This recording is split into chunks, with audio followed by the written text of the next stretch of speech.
Assalamualaikum warahmatullahi wabarakatuh. Innal hamdalillah nahmaduhu wa nasta'inuhu wa nastaghfiruh wa na'udzu billahi min shururi anfusina wa min sayyiati a'malina. May yahdihillahu fala mudilla lahu wa may yudlil fala hadiya lahu. Asyhadu an la ilaha illallah wahdahu la syarika lah wa asyhadu anna Muhammadan abduhu wa rasuluh.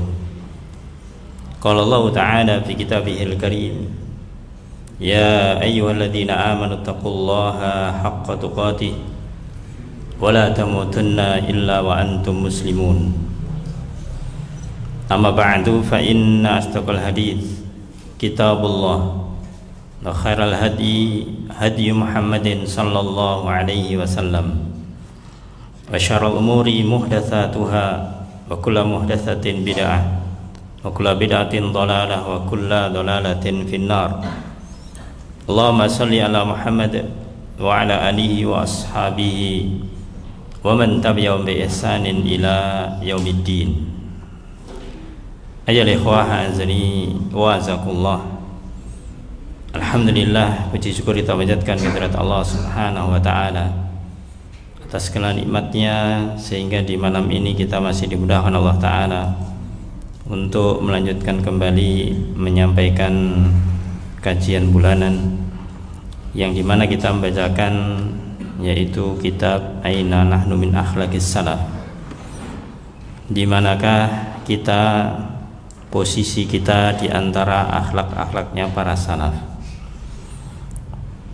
Di dalam bab-bab yang sebelumnya sudah kita sampaikan, maka bagian yang kita bacakan sekarang insyaallah itu masuk kepada bagian yang keempat, as-salafu wal khawfu minal ujubi, yaitu sebagaimanakah salaf, perilaku mereka terhadap apa? Al-khawf minal ujub, yaitu rasa khawatir, rasa takut dari sifat ujub, sifat bangga diri atau sombong. Kita tahu ya ikhwah azani wa azakullah, bahwasanya sifat membanggakan diri atau sombong adalah sifat yang tercela, sifat yang buruk. Ketika Rasulullah SAW menyampaikan tentang masalah kesombongan al-kibr, maka beliau mengatakan batarul haqqi wa ghamtun nas, yaitu menolak kebenaran dan merendahkan manusia. Maka ini sangat dekat dengan yang namanya ujub. Artinya orang yang bangga diri, ketika dia membanggakan dirinya, maka dia memandang yang lainnya itu rendah, memandang yang lain itu di bawahnya. Maka ini dikhawatirkan oleh para salaf. Ayolah ikhwah azani wa azakullah. Riwayat-riwayat kita bacakan di sini adalah riwayat yang dimana menggambarkan kehidupan mereka, yang tentunya kita berharap dengan mendengarkan atau dengan mengetahui kehidupan mereka, kita bisa meniti, bisa meniru sifat-sifat mulia di antara para salaf ini. Taib, kita bacakan yang pertama, qala Tsabit al-Bunani. Berkata Tsabit al-Bunani, qala Abu Ubaidah ibn al-Jarrah, berkata Abu Ubaidah ibn al-Jarrah, seorang sahabat yang mulia, ya ayuhan nas, wahai manusia, innimru'un min Quraisy, aku ini adalah seseorang dari kaum Quraisy. Wa ma minkum, dan tidaklah di antara kalian, min ahmar, dari yang berkulit merah. Ini dinisbatkan kepada bangsa-bangsa kulit merah atau sekarang kulit putih, bangsa Romawi saat itu. Wala aswad, atau mungkin kulit hitam di daerah Afrika. Yafduluni, yang lebih mulia, lebih utama dariku, bitaqwa, dengan ketakwaan. Yang artinya beliau mengatakan bahwasanya aku ini salah seorang dari bangsa Quraisy, bahwasanya jika di antara kalian, baik itu orang-orang yang berkulit putih, berkulit merah atau berkulit hitam, yang melebihiku di dalam ketakwaan, illa wudidtu anni fi maslahi, melainkan aku menginginkan bahwasanya aku fi maslahi, maknanya adalah maslah itu adalah jild, yaitu kulit, yang maksudnya adalah yawuddu ayyakuna ala misli hadyihi wa tariqati. Beliau menginginkan untuk mengikuti yaitu jalan atau petunjuk-petunjuk dari orang-orang, meskipun itu bukan dari golongan orang Quraisy, meskipun itu dari orang-orang kulit putih, orang-orang Romawi, orang-orang Barat, ataupun orang-orang yang berkulit hitam. Ketika dia memiliki keutamaan di dalam masalah at-taqwa, maka beliau akan senang ketika hal itu membuat beliau itu mengikutinya. Ini menunjukkan bagaimanakah kriteria yang namanya kemuliaan bukanlah warna kulit, bukanlah suku, bukanlah ras, tapi adalah ketakwaan. Sebagaimana Allah firman, inna akramakum indallahi atqakum. Sesungguhnya yang mulia di antara kalian adalah atqakum, yang paling takwa di antara kalian. Kita tahu bahwasanya beliau adalah sahabat yang mulia, tapi bagaimana kerendahan hati beliau, tidak ada rasa sombong, tidak ada rasa bangga diri, sehingga beliau menginginkan kalau ada orang yang lebih mulia di dalam ketakwaan dari beliau, maka beliau menginginkan seperti itu. Ini pelajaran pentingnya para jamaah. Ketika kita senantiasa melihat kelebihan-kelebihan orang lain yang bisa kita tiru, sementara kita tidak terlalu melihat diri kita akan kelebihan kita, maka kita akan terus belajar. Meskipun kita merasa sudah baik, katakanlah demikian, ya, tapi ternyata orang lain banyak yang mesti lebih baik, maka membuat kita ingin terus belajar kepada siapa tentang kebaikan mereka. Ini akan bisa mengekang yang namanya kesombongan, namanya kebanggaan diri ini. Nah, inilah bagaimanakah tawaduknya para sahabat ketika di dalam bersikap, khususnya di dalam masalah mengenai yaitu menjaga diri atau mengkhawatirkan ada rasa ujub berada di dalamnya. Kemudian yang berikutnya, wa an Ma'mar an Ayyub an Nafi au ghairi anna rajulan, ada yaitu dari Nafi dan yang lainnya, sesungguhnya seseorang qala li ibni Umar, ada seseorang mengatakan kepada Ibnu Umar, Abdullah bin Umar radhiyallahu anhu. Beliau dipanggil oleh orang ini, ya khairan nas, wahai manusia terbaik, au ibna khairin nas, atau anaknya manusia terbaik, yaitu Umar bin Khattab radhiyallahu anhu. Ketika beliau dipanggil dengan panggilan-panggilan pujian, wahai manusia, atau kalau sekarang bahasanya wahai yang mulia, wahai yang mulia, apa jawab beliau? Faqal ma ana khairun nas, bukanlah aku sebaik-baik manusia, wala ibna khairin nas, aku juga bukan anaknya orang yang terbaik.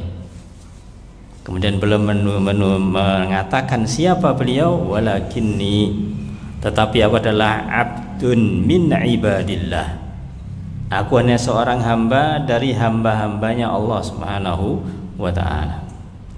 Arjullaha, aku senantiasa mengharapkan Allah Subhanahu wa ta'ala, mengharapkan balasan-balasan pahala dari Allah ta'ala. Wa akhafuh, dan aku takut, khawatir kepada Allah Subhanahu wa ta'ala.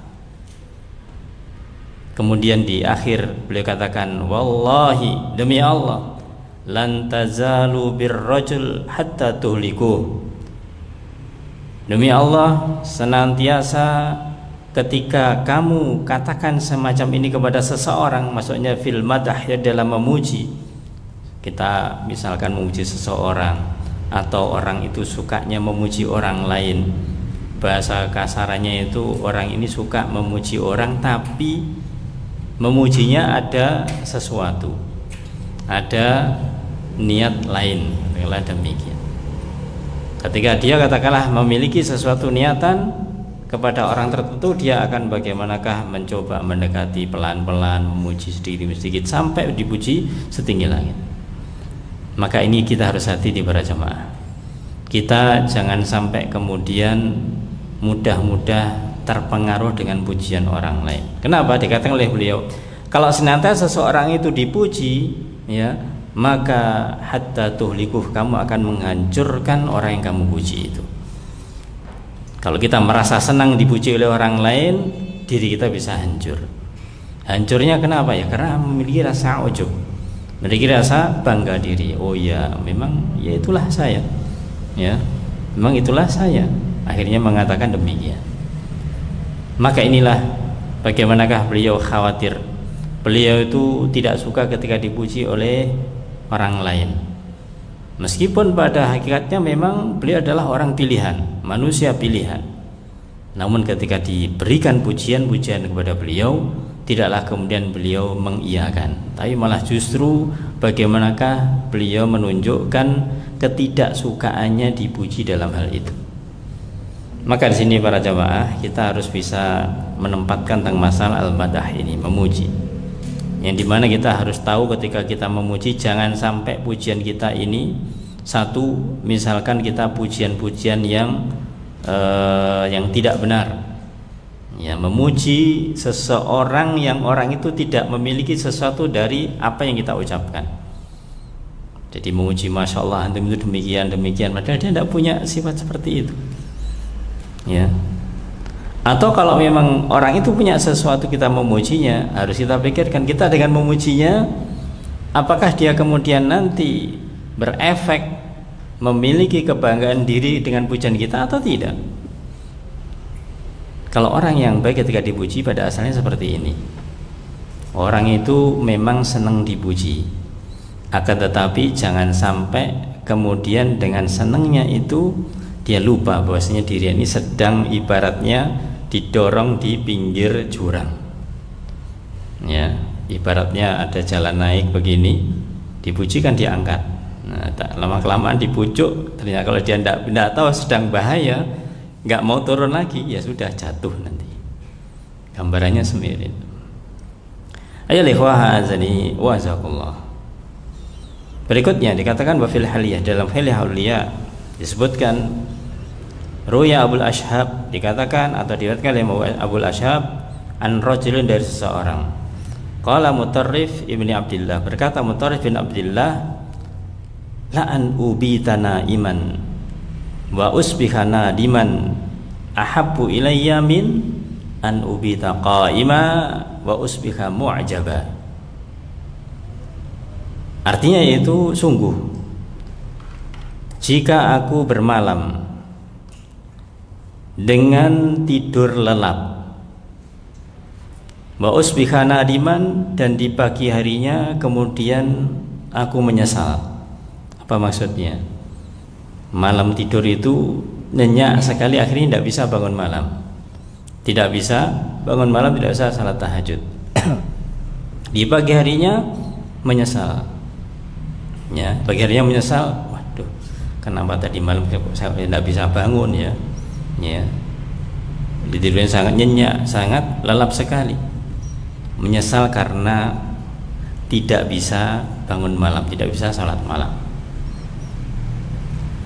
Ahabbu ilayya, itu lebih aku sukai min an ubita qaima, daripada aku di malam hari itu qaima, berdiri untuk salat malam, wa usbiha mu'jaba, dan di pagi hari aku merasa bangga, dengan amalanku tersebut.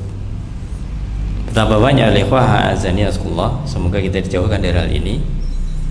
Orang itu ya tidak tahu maksudnya apa, tapi mengarah ke sini. Ketika dia ditanya ataupun tidak misalkan, maka dia mengatakan, saya kok agak capek ya pagi ini. Maksudnya ketika mengatakan seperti itu supaya ditanya oleh temannya, kenapa kok capek? Ketika ditanya, ya maklumlah tadi malam soalnya kayak biasanya nggak selama itu, tapi ini tadi sedang semangat untuk sholat yang lebih lama. Ya, bagaimanakah ini setan memberikan bisikan-bisikan yang lembut? Tidak ditanya, menceritakan.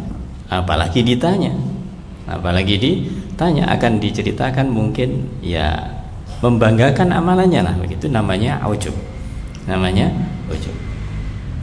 Maka beliau mengatakan bahwasanya lebih disukai ketika tidak sholat malam tapi pagi harinya menyesal pagi harinya, daripada sholat ternyata paginya bangga atau ujub ini. Kenapa? Karena dengan menyesal, orang itu namanya menyesal, dia tidak akan mungkin kemudian ingin atau menyesal terus menerus. Orang yang menyesal pasti dia ingin bagaimanakah supaya tidak menyesal lagi. Artinya berusaha untuk bisa mengamalkan suatu amalan yang membuat dia tidak menyesal. Tapi kalau orang sudah bangga, kalau sudah bangga diri, meskipun amalan itu dilakukan, bisa jadi kebanggaannya ini akan menghilangkan nilai amalannya, dan dia merasa bahwasanya itu suatu kebaikan, suatu hal yang baik bagi dirinya, sehingga akan terus dilakukan seperti itu, tidak merasa dirinya itu sedang melakukan kesalahan karena kebanggaannya ini. Maka dikatakan oleh Az-Zahabi, qala Az-Zahabi rahimahullah ta'ala, la aflah wallahi, demi Allah tidaklah beruntung, man zakka nafsahu au a'jabathu, orang yang dia itu mentazkiyah dirinya sendiri atau dia mengagumi dirinya sendiri. La aflah, tidak beruntung, tidak sukses. Orang yang dia itu suka membanggakan dirinya sendiri adalah orang yang celaka, orang yang sengsara.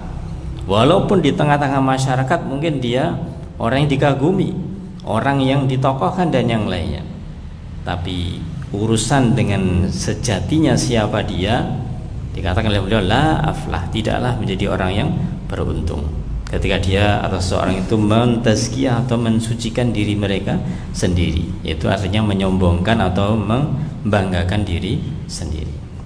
Maka perhatikan ya ikhwah azani wa azakullah, perkataan-perkataan ini kita jadikan introspeksi pada diri kita, bahwasanya kadang-kadang memang kita itu ketika melakukan satu amalan dan amalan yang kita lakukan orang lain tidak mendengar, orang lain tidak mengetahuinya, maka kita merasa aman. Artinya kita memang tidak ada rasa bangga.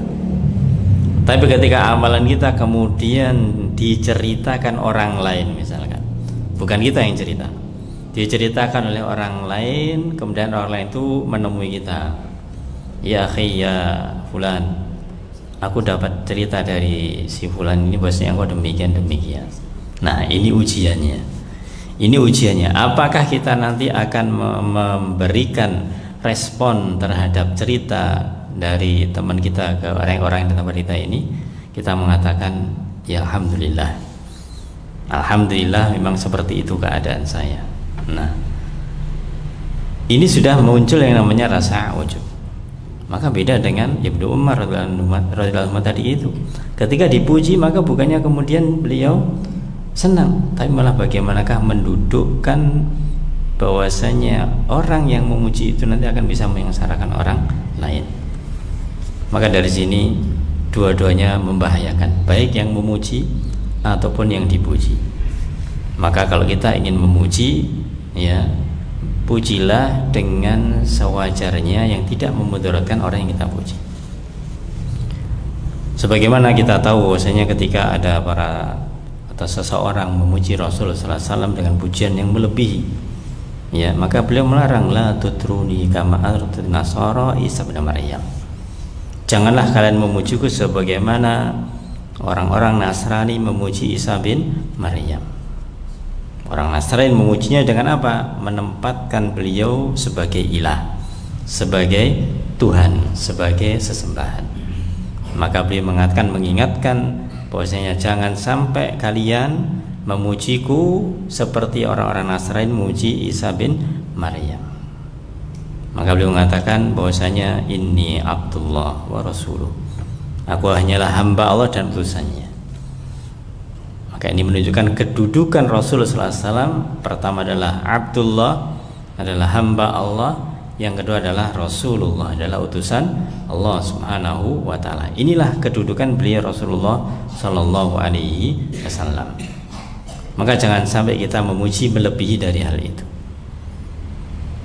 Kemudian ya ikhwah azani wa azakumullah, dikatakan oleh An Wahab bin Munabbih rahimahullah ta'ala, beliau mengatakan ihfadhu anni salasan, maka hafalkanlah oleh kalian dariku, ya, camkan oleh kalian dariku 3 hal. Perhatikan 3 hal yang aku akan sampaikan kepada kalian. Apa? Iyyakum, hati-hati kalian, wa hawan muttaba'an, dengan hawa nafsu yang diikuti. Hati-hati dengan pertama hawa nafsu yang dituruti, yang diikuti. Wa qarinasu, dan yang kedua adalah teman yang buruk, teman yang buruk. Wa ijabal mar'i bi nafsih, dan kagumnya seseorang kepada dirinya sendiri. Iyyakum, hati-hati kalian, artinya ketika ada kata-kata iyyakum, hati-hati kalian adalah sesuatu yang membuat celaka, sesuatu yang membuat celaka, maka kita jangan sampai mendekatinya. Yang pertama hawan muttaba'an, yaitu hawa nafsu yang diikuti. Artinya ketika namanya hawa nafsu itu menggoda kita para jamaah, maka bagaimanakah kita itu harus bisa melawannya. Jangan sampai kita mengikutinya, menghindari hawa nafsu tersebut. Kalau diikuti ya bisa celaka. Kemudian yang kedua adalah teman yang buruk, teman yang baik. Maka Rasul bersabda, al-mar'u ala dini khalilih, maka seseorang itu tergantung agama temannya. Kalau temannya buruk berarti dia buruk, temannya baik dia baik. Maka ini penting untuk kita memilih teman, terutama namanya yaitu khalil, yaitu teman yang akrab, teman yang kita jadikan teman akrab. Ayo ikhwah azakullah. Kemudian yang ketiga yang di sini menjadi pembahasan, wa ijabal mar'i bi nafsi. Kita harus hati-hati terhadap yaitu mengagumi seseorang terhadap dirinya, kekaguman seorang terhadap dirinya. Kalau kita melihat ada seseorang yang memiliki bahasa sekarang yaitu popularitas, ya, kemudian dia di dalam popularitasnya dia menyampaikan dengan bangga, saya itu demikian, saya demikian dan saya demikian, maka kita harus hati-hati dengan orang yang demikian. Artinya apa? Artinya jangan sampai kita mengagumi orang seperti itu yang akhirnya kita terpengaruh, kita memiliki kebiasaan seperti itu, meniru seperti itu, mencontoh seperti itu. Jangan. Betapa banyak orang itu ingin sukses, maka dia tentunya akan mencari orang-orang yang sukses, kan begitu. Nah, kadang-kadang dia lupa bahwasanya orang-orang yang sudah sukses itu kadang-kadang terjerumus di dalam hal ini, terjerumus ke dalam hal-hal yang mengagumi dirinya sendiri. Maka cukup bagi kita untuk mengagumi Nabi kita Muhammad sallallahu alaihi wasallam, yang dalam segala sisi kita bisa meniru dari pribadi beliau Rasul sallallahu alaihi wasallam. Kemudian ya ikhwah azani wa azakullah, qal Abu Wahab al-Marwazi, dikatakan oleh Abu al-Marwazi, sa'altu Ibnul Mubarak. Banyak di dalam kitab ini menceritakan tentang Ibnul Mubarak rahimahullah ta'ala. Aku bertanya kepada Ibnul Mubarak rahimahullah ta'ala, mal kibr, apa itu kibr, apa itu kesombongan? Di awal sudah kita jadikan mukadimah. Rasul mengatakan batarul haq wa ghamdun nas, itu menolak kebenaran dan merendahkan manusia. Ketika beliau ditanya al-kibr, beliau mengatakan apa? Antazdarin nas, salah satunya yang dikatakan beliau. Kibr adalah engkau merendahkan manusia. Engkau merendahkan manusia. Ketika kita merendahkan manusia para jamaah, otomatis kita tidak akan menerima ucapan-ucapan orang itu. Kita anggap remeh, kita anggap sepele, tidak kita terima. Ya sama dengan pernyataan Rasul sallallahu alaihi wasallam. Maka beliau mengambil salah satu yaitu sisinya, itu antas dari nas, yaitu engkau merendahkan manusia, meremehkan manusia. Maka meremehkan manusia ini adalah kibr. Fasaltu anil ujbi, kemudian aku tanya yang berikutnya tentang ujub. Kalau ujub itu apa? Maka ini dibedakan antara kibr dan ujub, sombong dan bangga diri. Beliau mengatakan, Kalau ujub adalah antara anna indaka syai'an laisa inda ghairik. Engkau melihat bahwa engkau memiliki sesuatu, dalam tanda kurung kelebihan. Engkau melihat bahwasanya di dalam dirimu, di dalam diri kita ini ada sesuatu yang lebih. Laisa inda ghairik, yang itu tidak dimiliki oleh selainmu, dimiliki oleh orang lain. Ini namanya ujub. Jadi kalau ujub itu kita memiliki sesuatu yang lebih dan kita melihat yang kita miliki ini tidak dimiliki oleh orang lain. Tidak dimiliki oleh orang lain. Walaupun mungkin secara bahasanya real, secara fakta kita punya kelebihan, dia tidak punya. Tapi ketika kita melihat bahwasanya kita ini memiliki kelebihan, dia tidak punya kelebihan, ingat, bisa jadi yang kita miliki berupa kelebihan ini satu sisi dari sisi yang lain yang banyak. Ketika kita melihat satu sisi kelebihan kita, orang lain ini tidak memiliki, bisa jadi satu kita punya kelebihan, dia bisa jadi 5, 6, 7, 8 kelebihan dia miliki, kita tidak punya. Nah, maka di sini harus kita waspadai. Inilah namanya ujub. Namanya ujub. Maka orang ketika dia itu memandang dirinya memiliki kelebihan dibandingkan orang lain, itu masuk ke dalam ujub ini. Dan beliau lanjutkan, la a'lamu fil musallina syai'an syarran minal ujbi. La a'lam, aku tidak mengetahui terhadap orang-orang yang musallin, yang sholat, jadi kaum muslimin, ya, sesuatu pun yang lebih buruk daripada ujub, daripada bangga diri ini. Kalau bukan orang-orang musallin, kalau bukan orang-orang muslim, jangan dibahas. Itu sudah sifat mereka. Orang-orang kafir kemudian dia punya sifat sombong, pokoknya sifat-sifat buruk melekat pada dia, sudah, itu memang sifat mereka. Kalau mereka sombong jangan dikatakan, oh orang itu sombong sekali sih. Ya memang sifatnya dia seperti itu. Seorang muslim tidak layak semacam ini. Maka dikatakan fil muslimin, yaitu orang yang sholat, artinya orang muslim.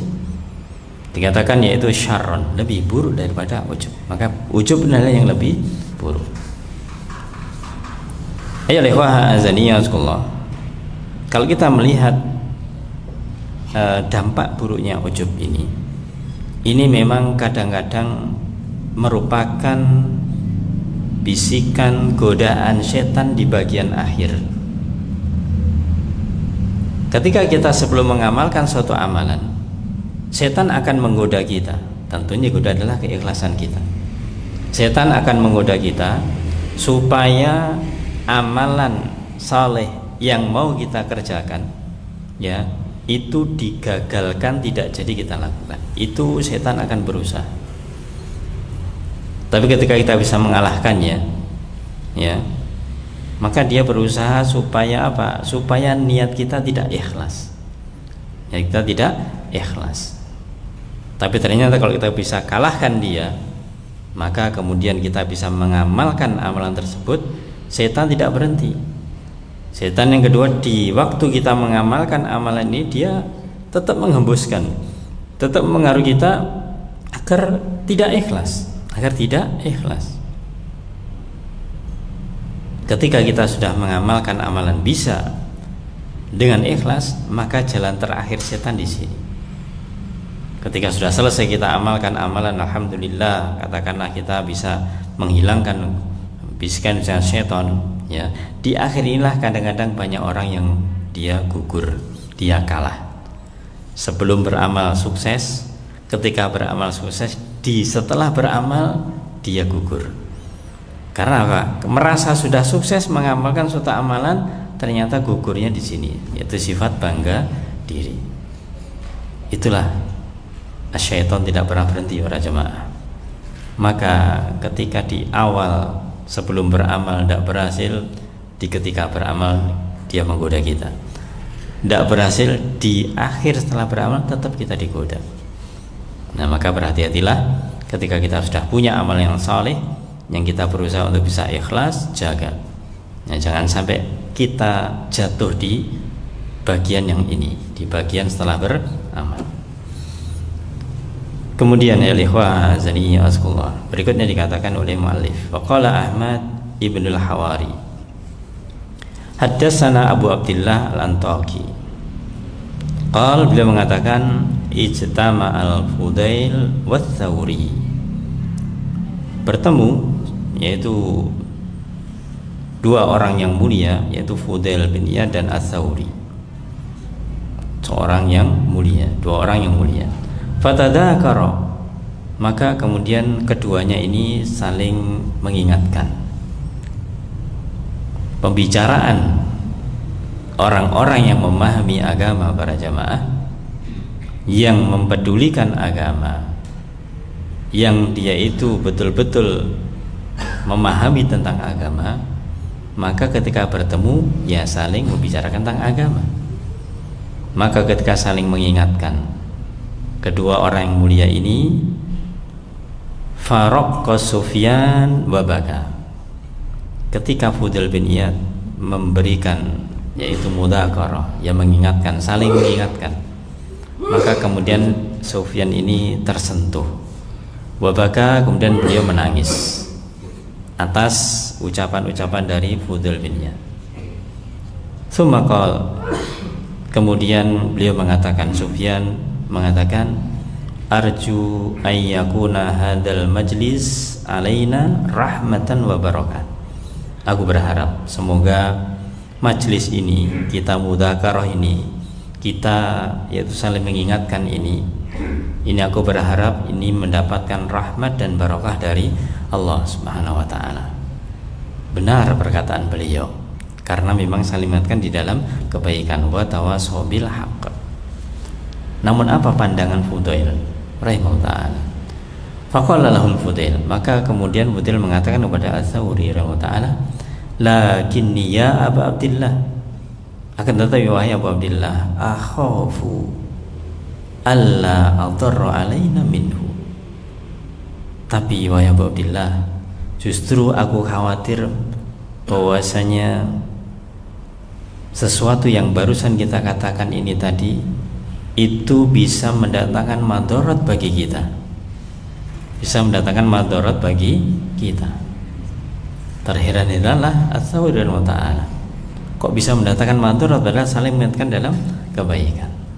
Kemudian beliau mengatakan, alasta takhallasta ila ahsani hadisi, wahai saudaraku, tidakkah engkau yaitu memberikan mudzakarah, memberikan yaitu peringatan kepada kita dengan sebaik-baik ucapanmu, yaitu mengingatkan dengan tulus ikhlas, mengingatkan kebaikan.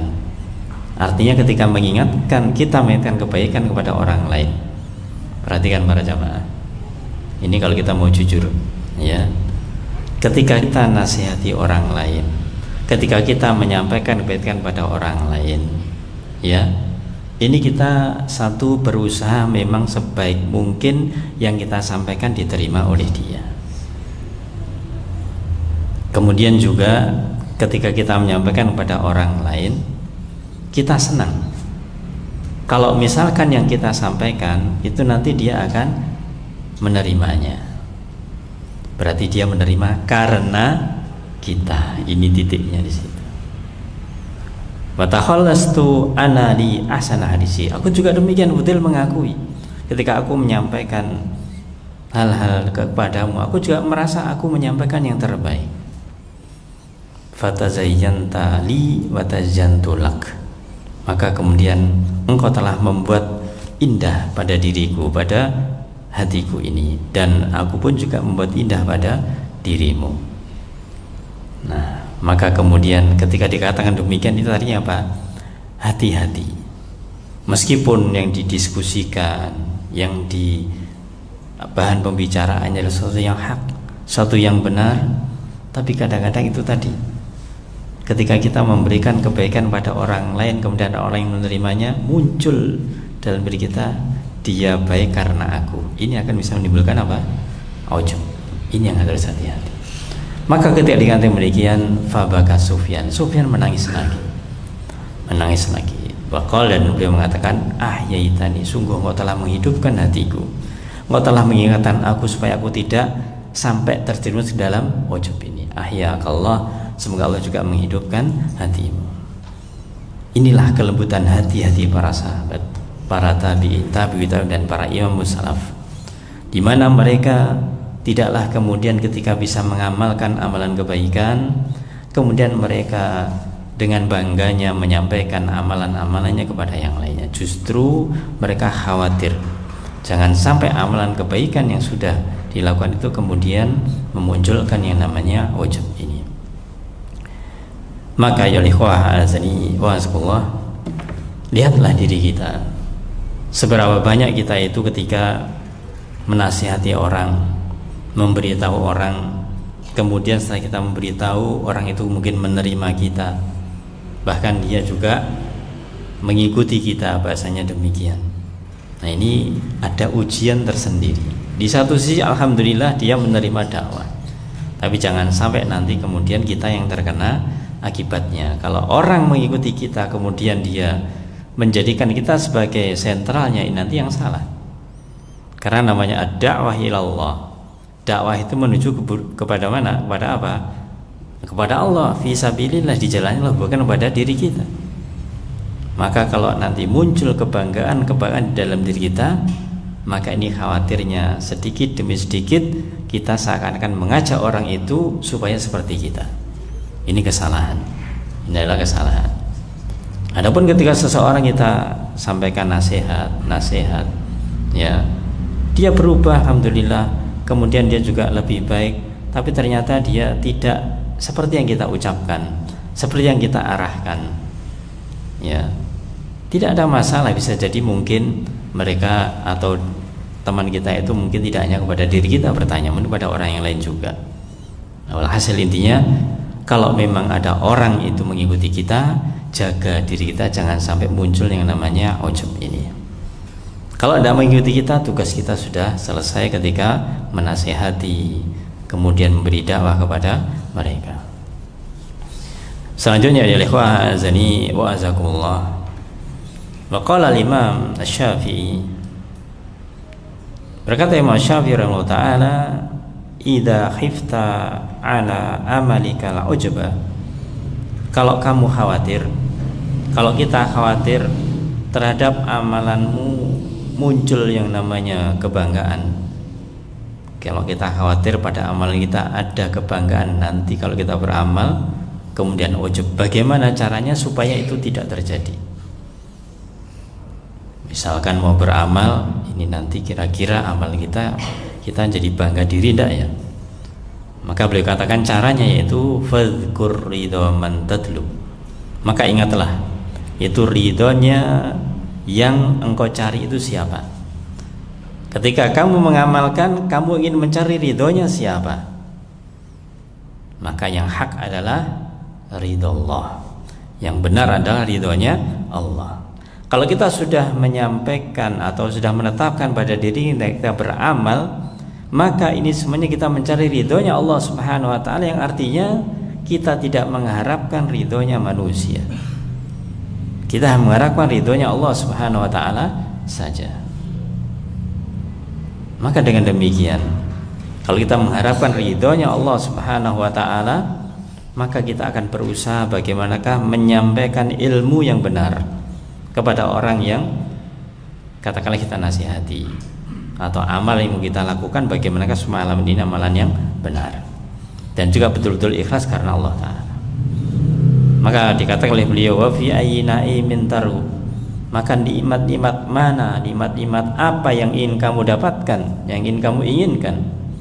Wa min ayyi iqabin tarhab, dan ancaman-ancaman siksa apa yang kamu takutkan. Maka ini tidaklah dipikirkan terlebih dahulu. Jadi yang ketika kita itu misalkan mau beramal, nikmat mana yang kita inginkan? Kita menginginkan mendapatkan nikmat atau balasan nikmat apa? Terus kita mengkhawatirkan apa? Yang kita takuti itu apa? Maka tentu kita inginkan adalah ridho dari Allah. Yang kita khawatirkan adalah ancaman dari Allah. Faman fakkara fi dzalik, kalau orang sudah memikirkan hal ini sebelum beramal, saghura indahu amaluh, maka amalannya di sisinya menjadi kecil. Amalan di sisinya menjadi kecil, yang artinya dia tidak menganggap besar amalannya.